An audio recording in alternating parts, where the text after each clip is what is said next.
আমি রব্বুল আলমিনের দরবারে অগণিত অসংখ্য শুকরিয়া জানাচ্ছি যে রব দীর্ঘ স্বৈরশাসন থেকে মহান রব্বুল আলমিন আমাদেরকে মুক্তি দিয়েছেন, স্বৈরাচারের পতন ঘটিয়েছেন।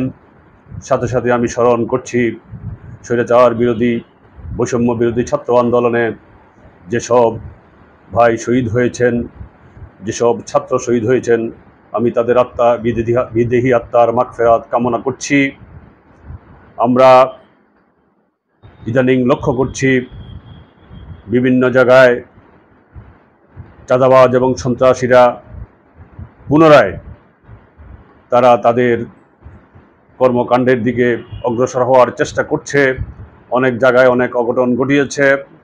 আমি অন্তর্বর্তীকালীন সরকারের প্রতি দৃষ্টি আকর্ষণ করব, এইসব বিষয়গুলোকে কঠোর হস্তে দমন করতে হবে এবং সরকারি অফিস আদালতে আগের ন্যায়, পূর্বের ন্যায় স্বৈরশাসকের আমলে যেভাবে ঘুষের লেনাদেনা চলতো সেটা এখনও বন্ধ হয়নি। এই দিকে দৃষ্টি দেওয়ার জন্য আমি অন্তর্বর্তীকালীন সরকারের দৃষ্টি আকর্ষণ করছি।